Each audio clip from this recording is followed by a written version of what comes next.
It's that time of the year once again, and it's that time of the day, it's that time of the week where we do what we do best, sharing pertinent information about the work of a very, very important Department of Justice and Constitutional Development.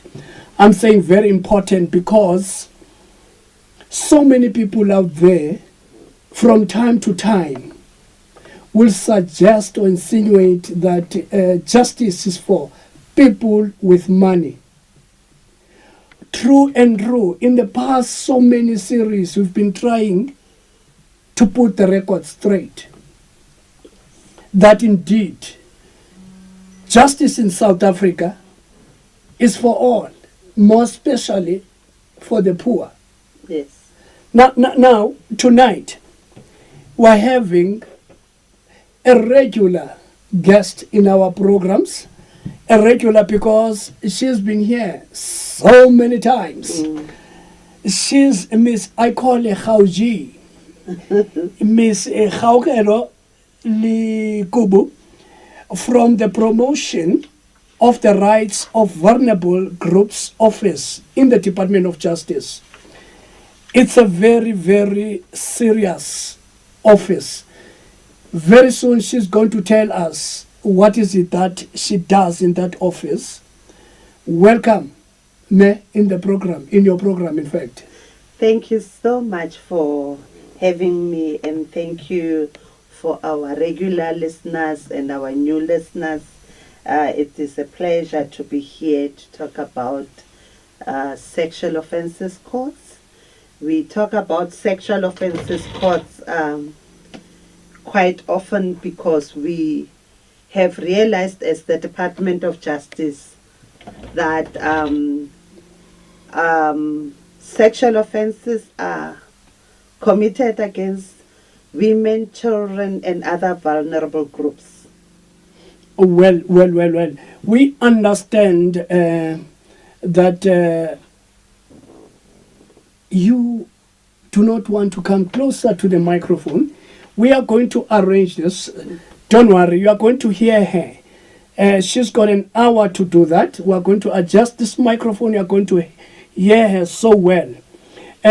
You see, before we begin with our program tonight, in the light of what has been happening, we've got something that we are going to share with you, but not now. Right now, we just want, for the benefit of the listeners, to have an idea what is going to happen in terms of the objectives of the program. What is it that we want to achieve after this hour? We have very few of those objectives. We are going to share with the listeners so that they can evaluate us on the basis of those programs or of those points. If this program was successful, this program then will be successful if, one, we have managed to raise the awareness about the progress made in as far as these courts are concerned. If we have managed to tell the people about the progress, we can say, one, we've met one of our objectives. The second one, if the listeners can get to understand the significance of these courts,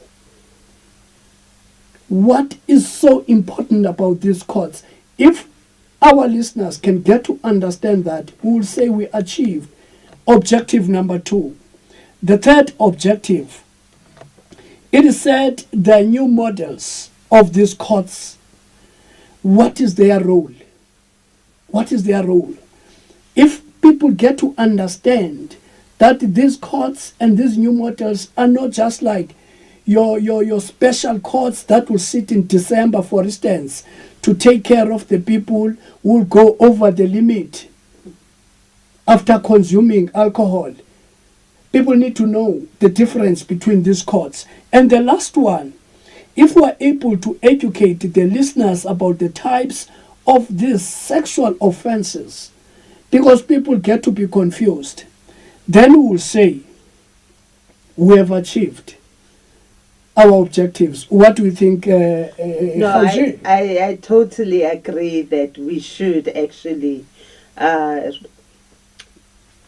we should actually ensure that the listeners know what are sexual offences, what do you expect to see different in sexual offences courts, and the model that we talk about, what is it and what is its value? How does it help complainants in sexual offences cases to go through the system better than in other courts that are not sexual offences courts but are mainstream regional courts dealing with sexual offences? And also we need to enable listeners to understand, if this model is available, what is your role as a listener in the community in ensuring that these sexual offences courts are a success? They need to be a success because there's no criminal justice system that works without witnesses, that works without the complainant being in the court as and when the complainant is required. So yeah, that's basically what we should achieve at the end of the day, and I think we can do that. Thank you very much, Mrs. Lekubu. This is what we are going to do. We are going to share one microphone because it looks like this microphone is giving you problems. And what I like about this is the closest. We are very close now. Yeah. I'm sure this microphone now that we're sharing is going to be fine. Okay, it will be fine. How do you feel about the closeness, the proximity? No, I'm comfortable. Very comfortable. Thank you. Thank you. Now, the Department of Justice and Constitutional Development, now I'm talking to the listeners out there, listeners of these community radio stations, has invested a great deal of money. Yes.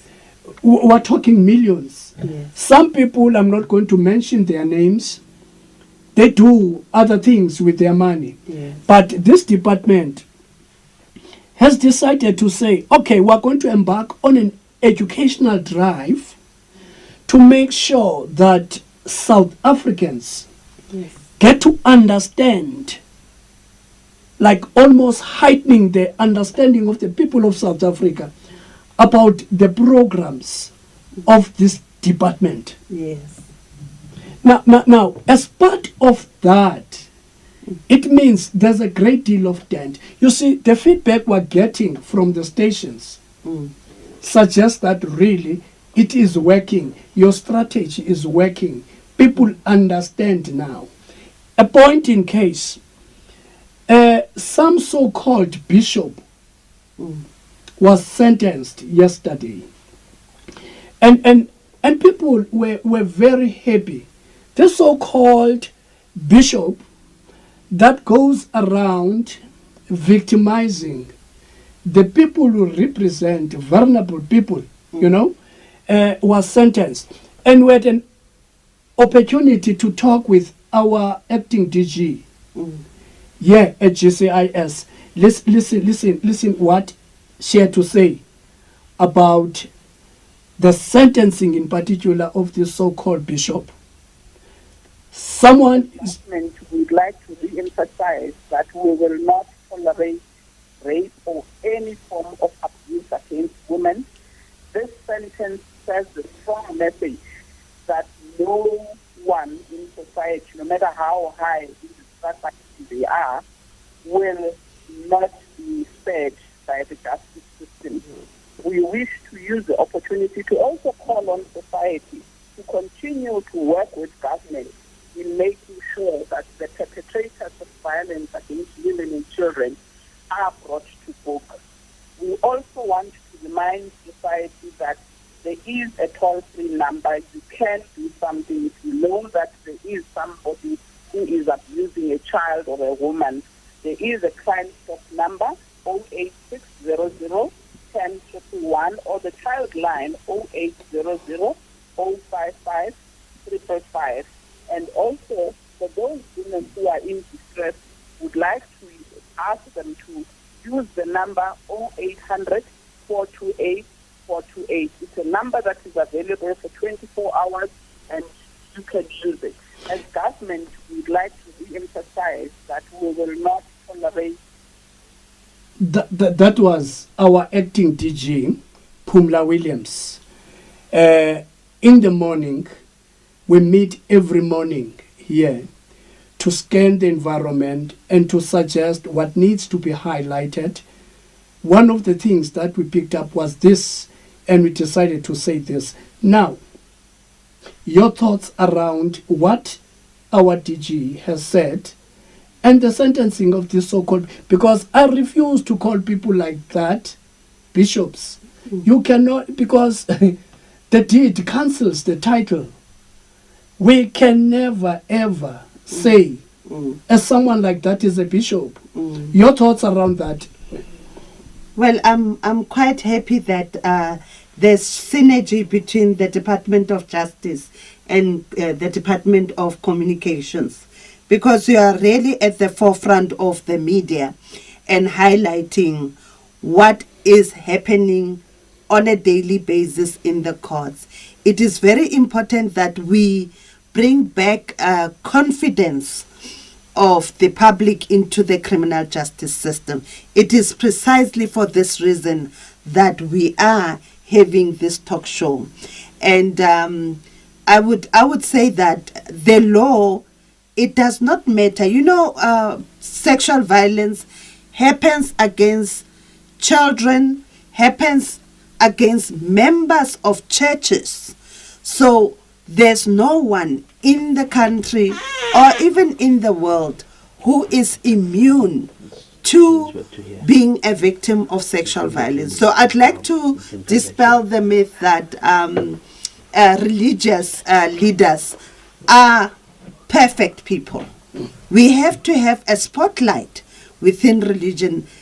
No part of society must be left to privacy, or we should not say that the church is untouchable.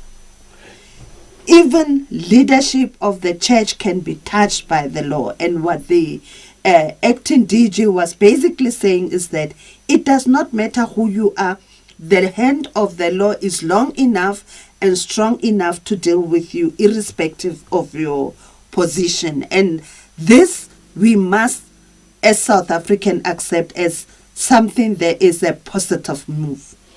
Well, at this point, we are going to have to tell our listeners we're doing something different. Yes.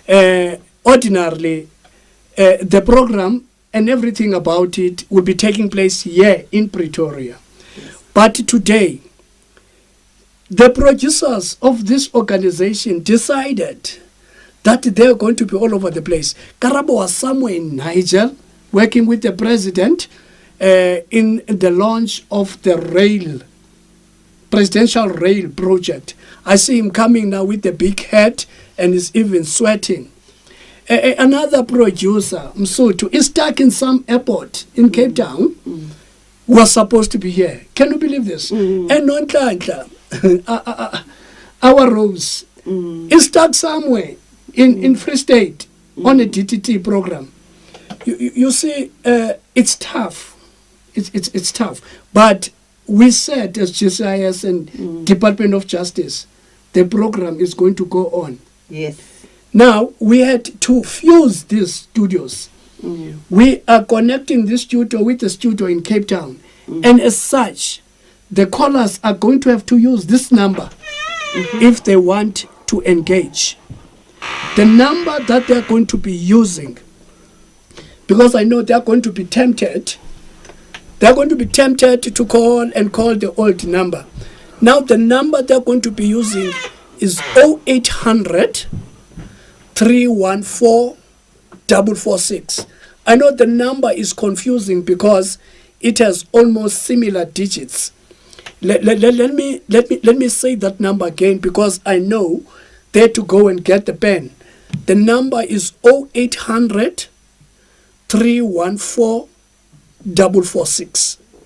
That's the number to call if you want to engage on this program. Remember, this is justice. Justice is moving with time.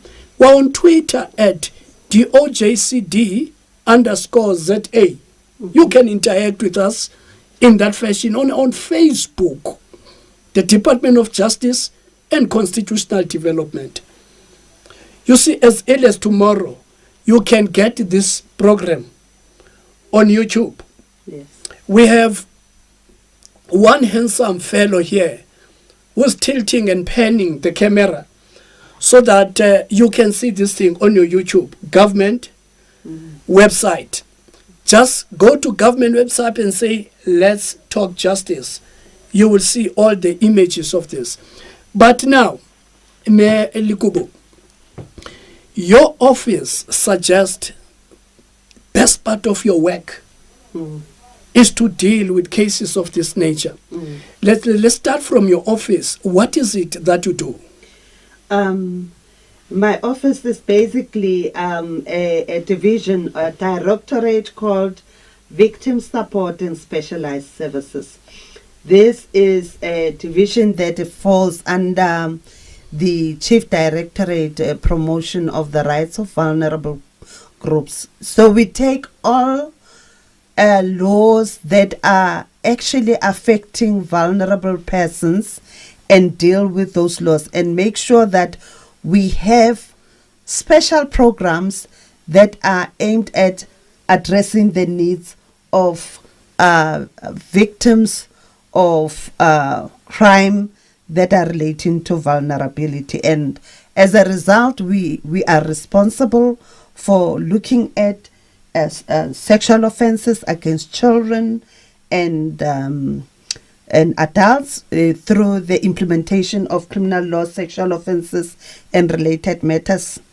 And we have been, to this effect, able to bring further legislation. The second, it's the Criminal Law Second Amendment Act, number 43 of 2013. It basically puts in place a legislative provision that empowers the Minister of Justice to establish and designate sexual offences courts. So the development of sexual offences courts, or the establishment of sexual offences courts, is a program of government that is legislated. That is one thing that we would like the public to be aware of. Currently, we have 74 sexual offences courts. These courts are established and working.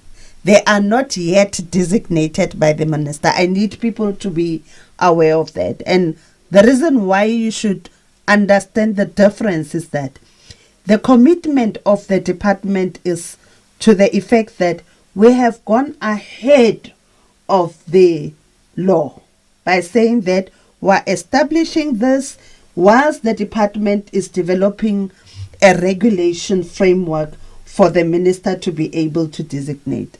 So what it means is that there will be sexual offences courts across the country, but as we develop them, the minister will designate some of them. And when he designates them, those sexual offences courts would have to be hearing matters relating to sexual offences exclusively. But the department is saying we want the very same model to be available and accessible to other people. So there will be some other sexual offences courts that are designated but not necessarily unavailable to the public. So I would like to say the model basically is saying we are cognizant of the fact that when victims come to court, sometimes they are in a state of trauma that they cannot face the accused directly. And in terms of the Criminal Procedure Act, there are particular provisions that enable the prosecutors to say that whereas the principle of law is that any case that is heard in court must be seen to be done. What does that mean? It means that the public should be able to listen and see justice being done. So you could go into the gallery. But the nature of sexual offences, honestly speaking, is a matter that goes to the dignity of the person, number one. It's very personal. It talks about things that are deeply private, because sex happens in a private sphere, and it's about your personal protection. So you cannot talk about your private parts, easy, or when a person violates you, you need to be protected by the system. So the model, what does it do? If you feel like you cannot talk in public, you can apply through the Criminal Procedure Act, through the prosecutors, to say, look, I want to have my case being heard in privacy. And when we say that, how do we facilitate that?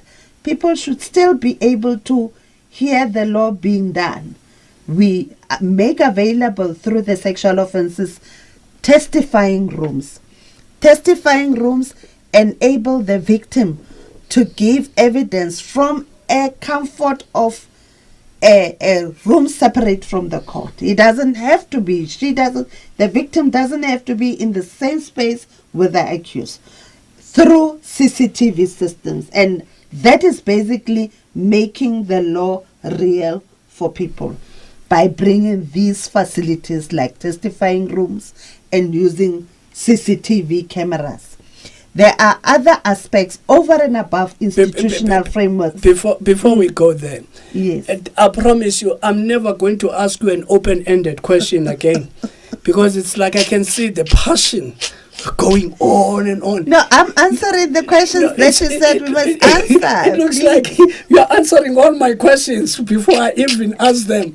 Oh, okay. No. I like this. Right. I like this. This demonstrates the passion that we have in as far as this work is concerned. The reason I had to do that, I just needed to apologize to the listeners. For a second there, we were off air. Something happened, but right now the producers have fixed it. Everybody can hear us. And right now I'm told Undate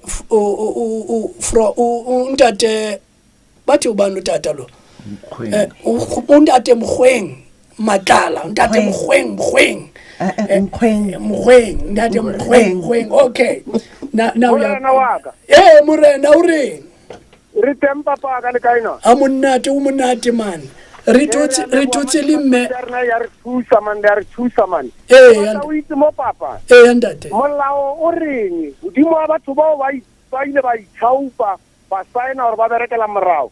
Nki a tswa gore ntho a dirang mo mothong la mo emerelang is wrong completely, is not going to win it just because of the money. Why kenela yena in a lawyer? What is the law saying about that? Because especially mo Limpopo mo una le corruption yenji just because of money. Mina tlemanga they are culpated because of that. What action has it be taken or should be taken against the lawyer? What mala tola ke mala but just because of the money yena o kenela a defendela mothola. Ndate Mkhweng, your surname is so powerful. In fact, when I grow old, I want to be Mkhweng Linna. I want to be Mkhweng. Perhaps I could be the judge or chief justice. Now, Lekubu is going to respond to your question right now. Akirime. No, ka boripana Ntate Mkhweng ke tla re molao ka mkholeng ka teng justice e alawa gore re be le prosecutor, re be le a lawyer.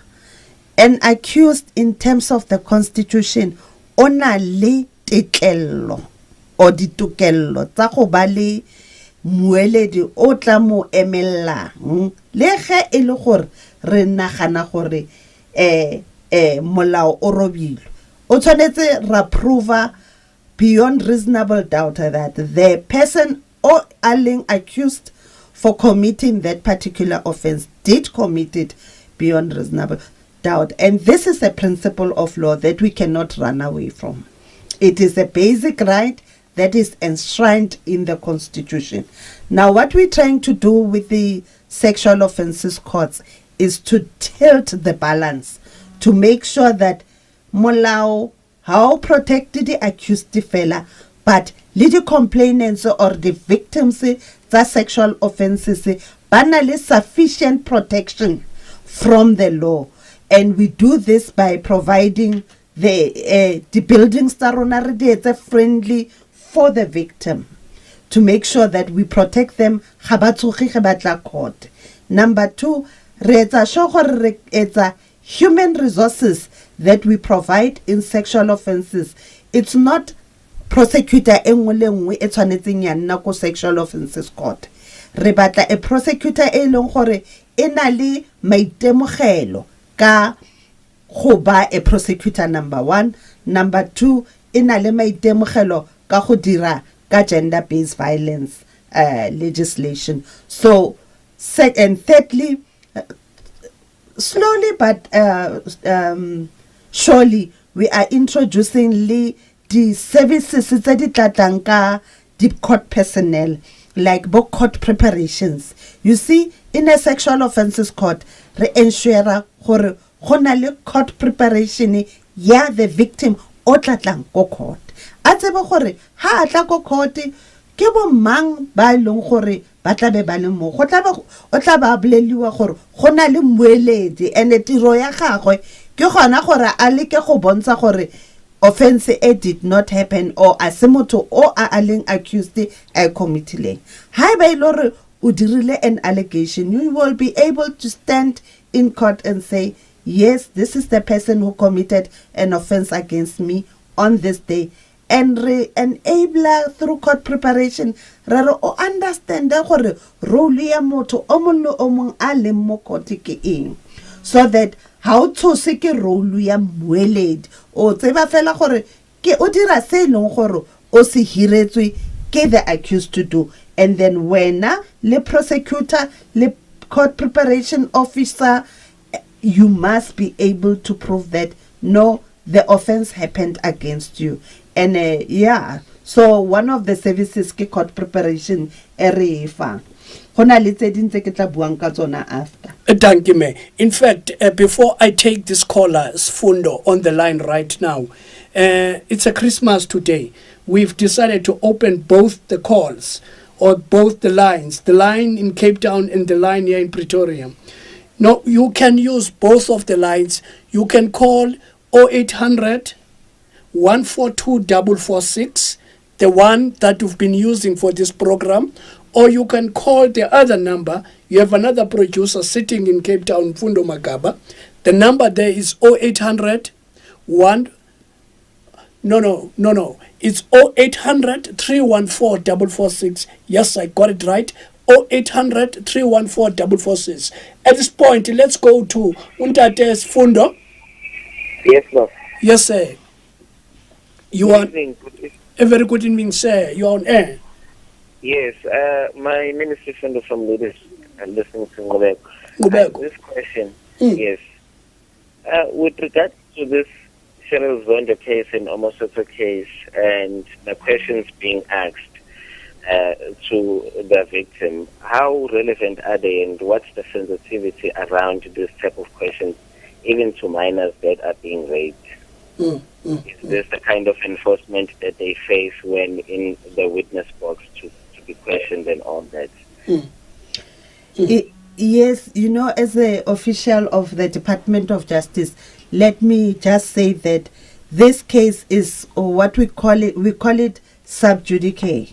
So I cannot comment on the case currently, but I can comment generally on, I would say yes, when you are in court, because of the nature of justice, the nature of us wanting to go to the truth.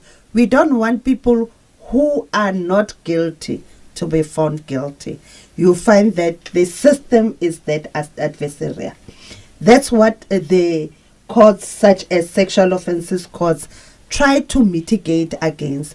We try to make sure that before the victim comes, or the complainant, in this case, the complainant comes to court, they are prepared, they are told that you will find a person called a lawyer, and they are within their rights to ask questions, and a prosecutor is there as the victim's advocate, he knows what should be asked and what should not be asked. So we need to trust the system to say that the prosecutor is there to stand for you and is there to protect your rights through application of the law. So court preparation will explain the role of the prosecutor, the role of the attorney, the role of the presiding officer, the role of anybody else who might be within the court at any given point. But sexual offenses, by its nature, is very traumatic, Puti. Whether it's an adult or a child, it creates a burden on a person who has to relive their experience. So it's not an easy thing, hence we bring sexual offenses courts. Currently, we are having a debate as a result of the total shutdown move of the 1st of August, where they demanded, as one of their demands, they demanded that we have a summit around gender-based violence. Women and children and other vulnerable groups experience different forms of gender-based violence. And it is for us to start looking at, we're going to discuss what are the other kinds of services that we should bring to forward in order to protect our victims, so that our victims can be able to go to court and present. They can be emotional. We need to be able to say, in these situations, the victim should be able to have somebody like a court support person or a supporter, court supporter. A court supporter is a person that will come and sit next to the victim, and when the victim feels emotional, they can at least give them a glass of water or help them to recompose themselves, because when you relive a bad experience, often it brings tears to you, it breaks you down. But if there's somebody that you trust, whether be it your mother or be a member of an NGO there holding your hand, you know that, or at least I've got somebody who's urging me to be strong. It's not guiding me to say things that did not happen. It's just there to help me go through the motions of giving evidence without breaking. So often that maybe you end up being in court for a longer period of time. So unfortunately, Sfundo, I cannot talk about this particular case, but I will talk about general principles of law and what is expected and what can be given. So victim support services are given. And also, I mean, one of the things that we are now talking around the summit is to say, when we have sexual offences courts, what are the additional services that we want to give to the victim? We need to be able to say the victim can have time to go and what we call it to compose yourself, and emotional containment. We should allow for victims to know that there's somebody who's waiting outside. If you feel like you're not going to talk, or you feel like, normally we say that there's a lump in your throat, that's when you know that I'm going to cry now or I'm going to break. We need to be able to educate victims that, can I be given a moment to go out, to take some breathing exercises so that I can continue with. At the moment, I don't think I can continue giving, so that their dignity is protected, because no one wants to cry in front of people and be seen as if they are weak, you know. So we will be using the opportunity of the summit with the various organizations within the community, civil society organizations, to really say that we've done what we can. Maybe we haven't done enough as government. What are your ideas on how we can protect victims of gender-based violence, including sexual offences, better? All the way to Western Cape, we have Untate Grant from Worcester. Untate Grant, you are on air. Good evening, Chief. Good evening to the guests. Evening. I'm listening on Worcester FM 89.2, and I want to agree with Mrs. Lennox, the presenter, when you made the opening statement and your remarks about, the bishop that was sentenced yesterday. And I want to agree with you. You can't call a character like that bishop because the acts are not in line with the title. We have a situation now in PE with that pastor. You can't call him Pastor Umoto. That's how I feel, and I feel strongly about that. And I concur with you. Yes, sir. Because if you're preaching the Bible, you should know the Bible describes the characteristics one must have if you are in that particular office of a bishop, apostle, whatever. And we have a situation now, we're seeing it all over the news, and we're reporting it on, we're hearing it on the radio station here in Worcester FM in the day about how the victim, in that case in PE, is being treated. You know, that advocate Doberman, already with that name, Doberman. Like exactly. The way he's handling it. I want to know how is the system and the department protecting the victim. Look at that young lady. She's a university student, and how she's being portrayed. I mean, that stupid question that man asked her about how many inches. We don't even want to go there. We don't even want to go there, really. But yeah, very emotional and very emotive case that. And that Grant, was that the only question? Yes, I was. Thank you very much. Thank you very much. Keep up the good work with Worcester. All the way to, I'm telling you, Western Cape is dominating today. Grabo, and we have you on the line. Hlumisa, you're on air. Hello. Hello? Hi, yes.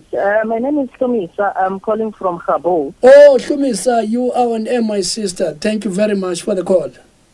All right. Firstly, I would like to, I would like to comment, just a compliment about what you guys doing, the programs that the DOJ brought for our, for us as listeners of the community radio stations. We're really learning a lot. I would like to comment about that. Powerful feedback that. We're really learning a lot. And the question that I've got, I would like to find out.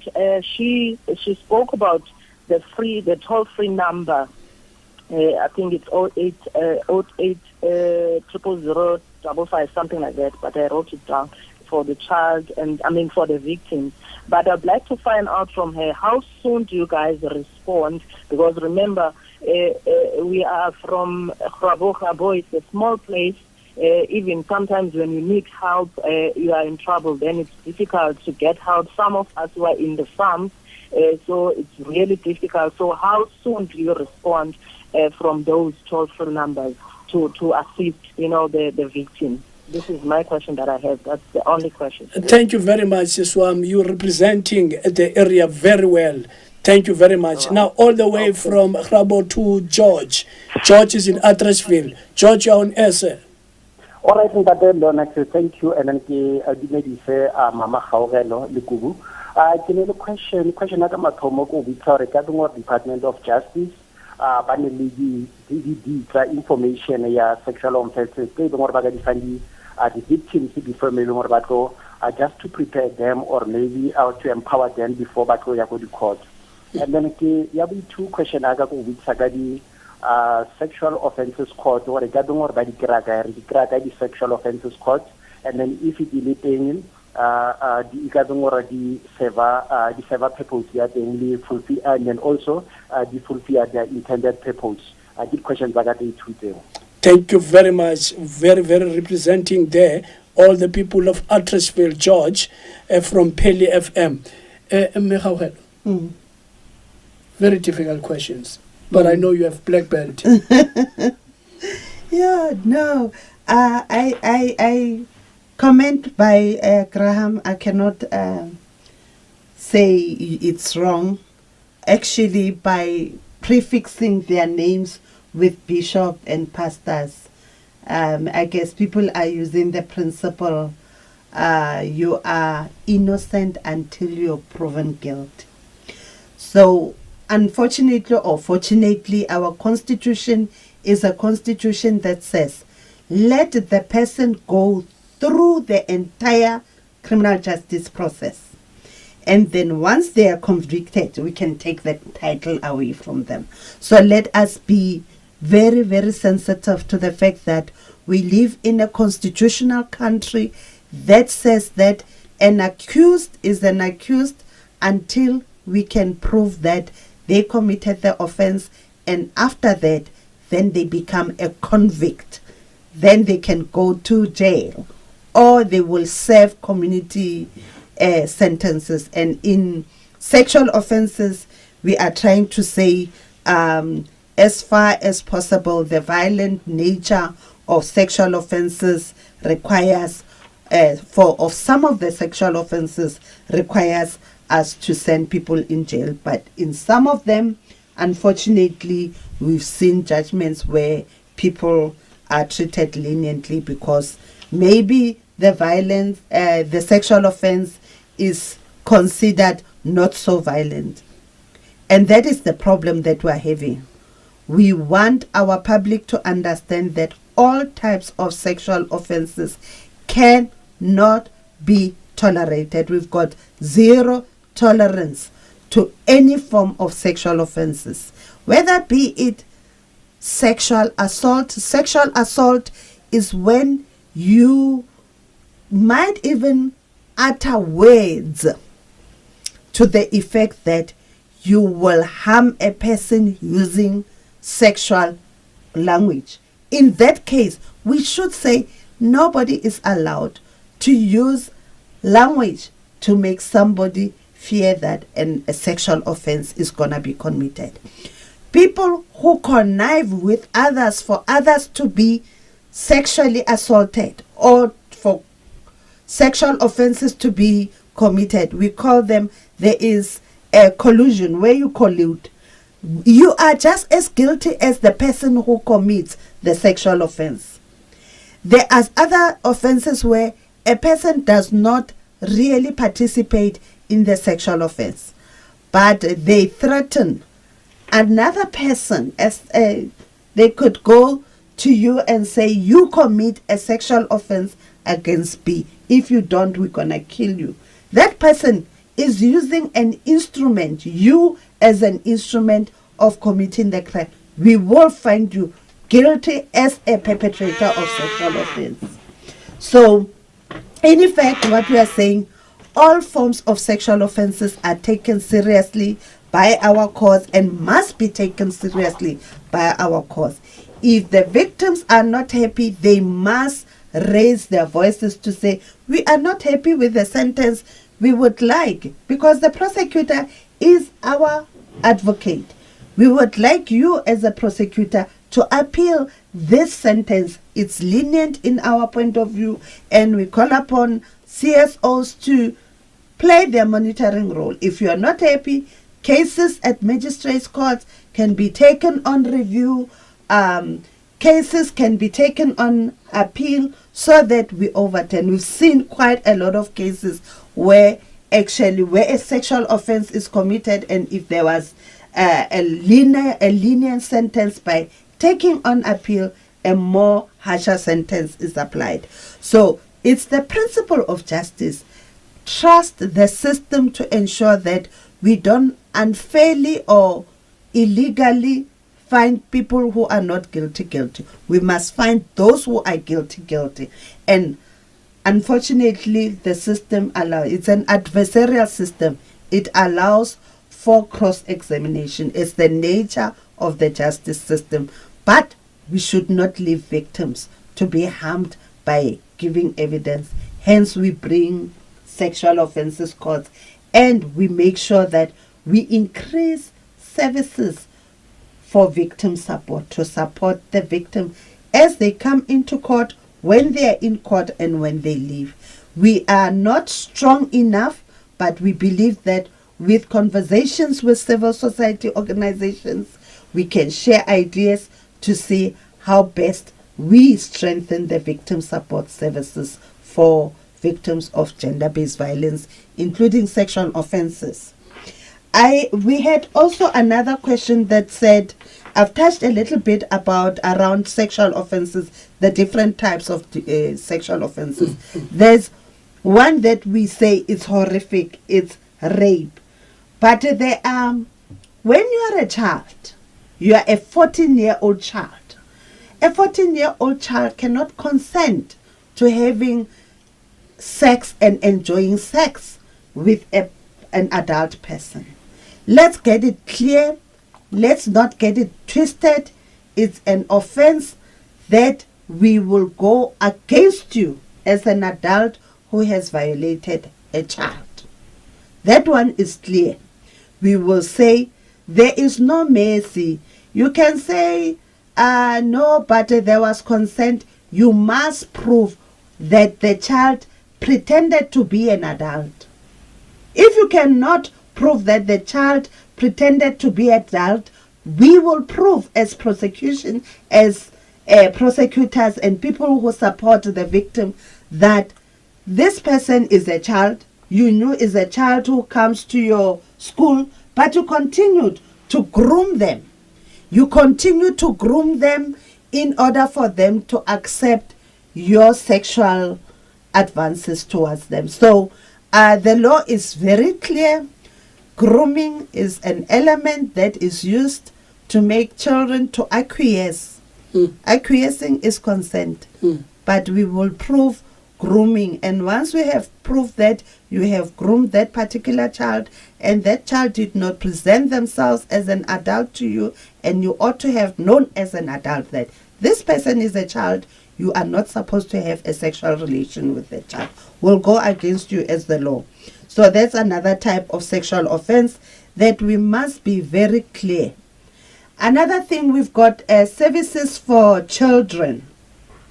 If you are a child and you feel like you will be stressed, you'll have undue mental stress by giving evidence, the prosecutor must apply to court to say that that evidence must be given in closed court. And the testifying rooms are used for that. And we have designed the CCTV system, the closed circuit television system, such that the child does not have to see the accused. They can be asked questions in the comfort and security of a testifying room.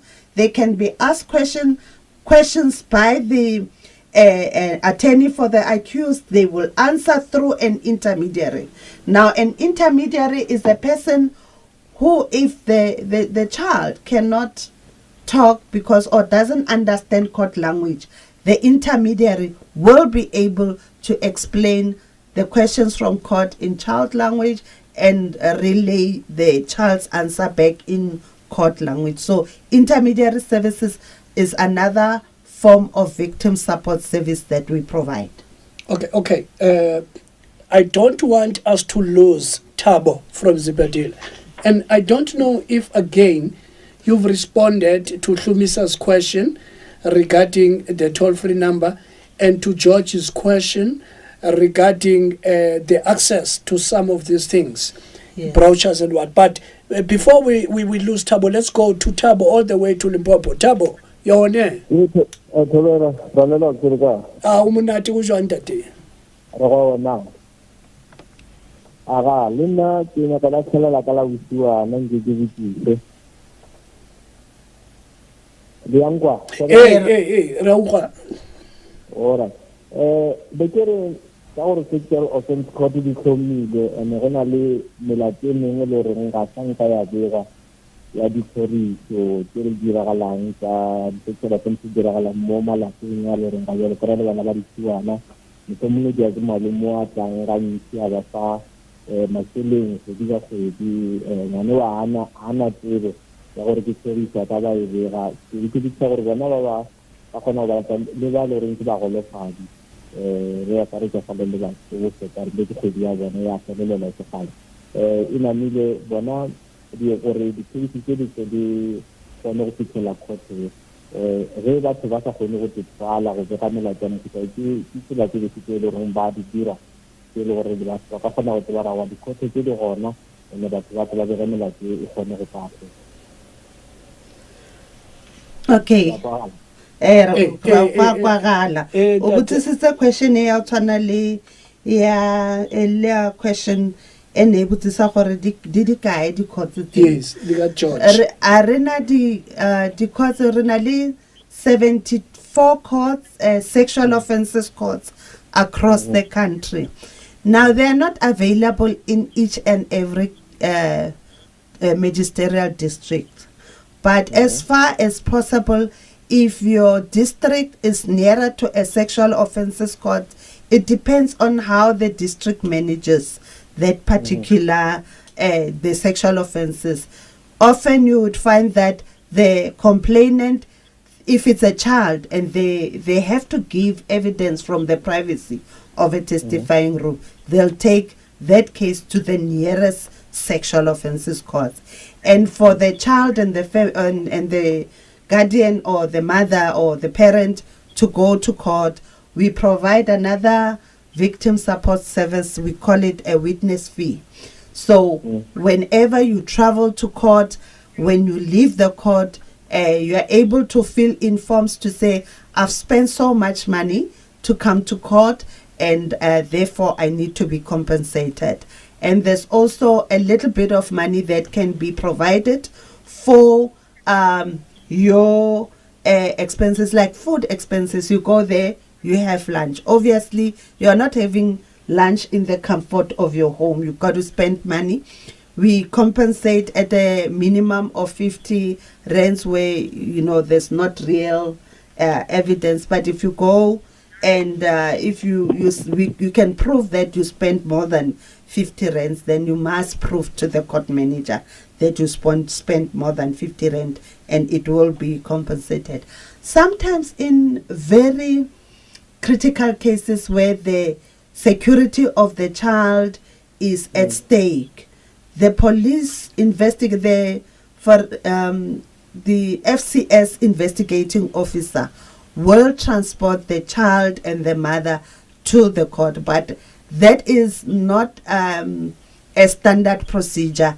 It depends on the security. We look at the threshold of the security of the witnesses. It's not a normal procedure that is done by police, but they go the extra mile and they have assisted some of the victims who require that kind of protection.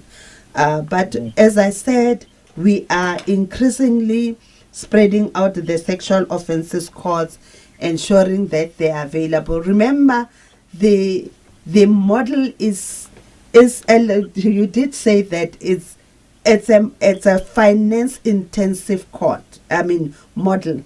The kind of resources that we bring, we require 2 prosecutors, we require intermediary, we require court preparation officer to be at that court. So as a result, we will establish these courts primarily in, number one, in areas where there are high rates of sexual offences. You understand? We can't make them available in areas where you find that there's like 9 cases in 3 months, because we have to use resources very well. But those cases can still be transported to the nearest sexual offences court. And then the second issue that I wanted to address is that if the family cannot go to the police, at least you must, within 72 hours where there was rape, go to your nearest clinic or your nearest hospital so that they can take evidence from the child, and that evidence can be preserved. Do you understand? It will be preserved, and maybe when you feel comfortable to go to report to the police, you can go. But at least one thing that you would have done, you would have gone to your local clinic where evidence would be protected. When you get to the clinic, to the hospital, ideally what they will do is they will call a police official who will come with the evidence kit and give it to the nurse so that that information, that evidence is protected. It's highly critical that evidence be presented within 72 hours because the victim will not have washed. Make sure that you don't wash the victim if it was penetrative sexual offense. Okay. Now, I know it's good when there's a dialogue with the listeners because, like we've said, very emotive. Now, let's go to Val, all the way to Ntate Mpaga. Mpaga, we are on air. Look, Amalkujo Ntate. Hulukile ntate wa ka ke ne ke dumedisang ne gaugelo mo le wena ntate wa ka ke na le potofela ya medical evidence like ha re sebetsa fela case ya Zondi or it has been the first sexual offense. It happened 14 years ago. But while she was 14 years, but now she did not report the case. Now, how the court is going to determine the medical evidence that really indeed the sexual offences happened in that matter? Okay. Let me just warn the listeners. We have 3 minutes to go. I don't know if my producers that side, or I can see there's the last caller. Oh, that was the last caller. Okay, that's good. Because I know Lekubu has so much to say. I want to give her as much time as possible to teach the responses. Okay, there was a question by Tromisa about the toll-free number. The toll-free number is available 24 hours. It's a number that is managed by the Department of Social Development.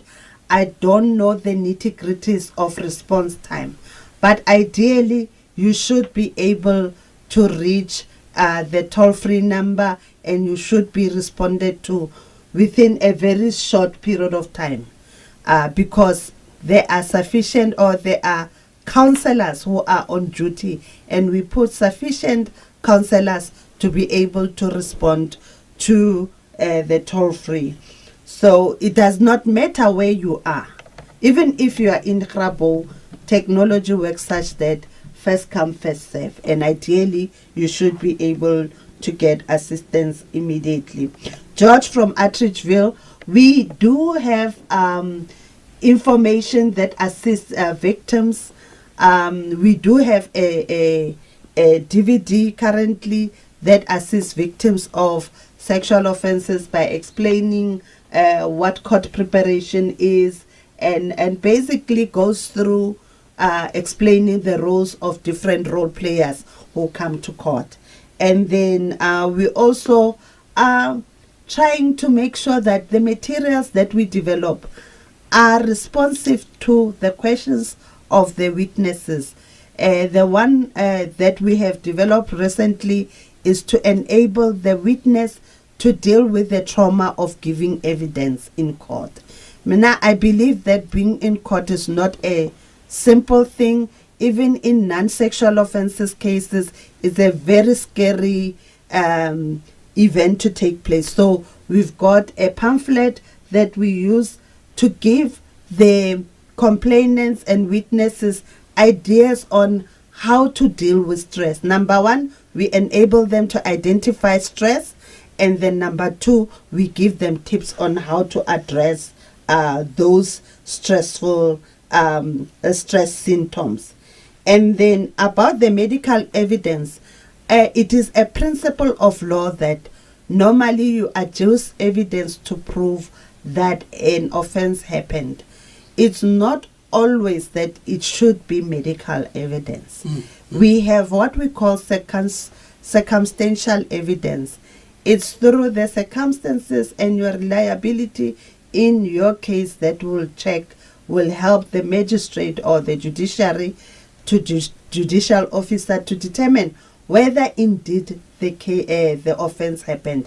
It's your viva voce evidence, your vocal evidence, as well as other circumstantial evidence that will enable the judicial officer to come to a conclusion as to whether the offense happened or not. Thank you. And listeners and my colleague, I just wanted to say my name is Kamogelo Lekubu Walderson, not Kamogelo, but mistakes are made, and my friend, I'm Kamogelo, not Kamogelo. Oh, not Kauji. Okay. Okay. Kamogelo. Okay. Now, just for few seconds, your parting note, because you see, the CEO of Soul City, Lebo Ramofoka, is presenting a challenge to South Africans. She's saying all these other professions are changing with time.